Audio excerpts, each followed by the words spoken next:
think this is something like I don't have any experience of or kind of belief in. So when I feel anger, if I like get into it, it's just everything like gets narrower and narrower.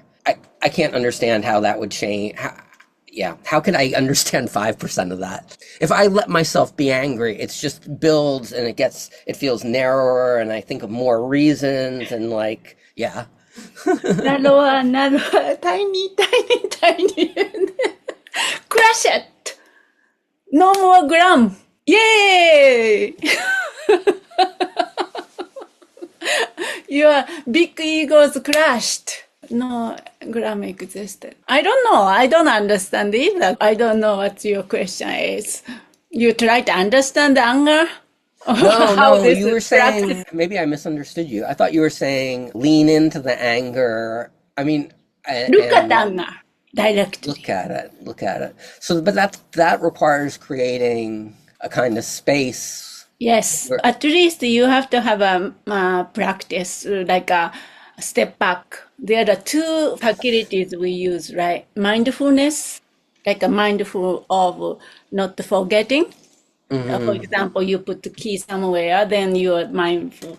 Then another mental faculty is called sheshin. Sheshin is conscientiousness, like a policeman watching over that mindfulness, whether you forget or not. So anyway, that sort of thing. Otherwise, everything become reactive. This is advanced practice. You have to know. There are many levels of approaches to anger. So Okay. first approach is conventional Buddhist approach, not to expose yourself to the object of the anger or the desire. For example, monks, try not to see the female or something so that they don't generate the lust or desire. That's one approach, legitimate.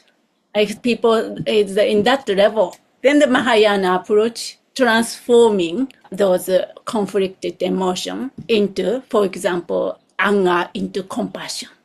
When anger arises, then using a thinking mind, okay, I angry at this political figure. But this political figure also have a family and he's also struggling. Then generate, transform your anger. May not work for many of us, but that's one approach. Then transform that anger into compassion. That's Mhm. Mahayana approach. Then Vajrayāna. We are talking about the Vajrayāna approach. And also even Cho approach, very highest of the highest approach.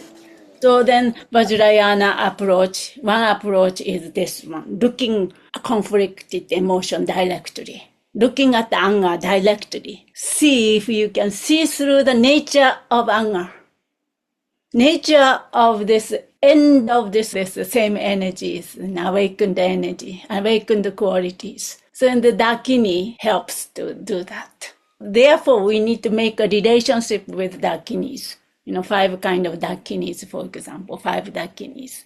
Then they will assist us to look at and see through. Maybe if you are not ready for that, do the Mahayana approach. Nothing wrong with it. Therefore, Buddha taught transforming the anger into compassion. Very good. I think that's a perfect, wonderful way. Anger destroy everything. Anger is the worst enemy. Yeah. Even a moment of anger destroy all the karmic virtues we created. I think what stood out to me from what you were saying was that narrowing, because I feel that really viscerally, that image, and I really like what Kendra says about the dimmer switch. But for me, it's like instead of that narrowing, can you look at that same feeling, but like opening? Do you know what I mean? So like just trying to kind of like open into it rather than like narrow into it. Still the same thing, but like open rather than anyway. I'm not sure if that helps.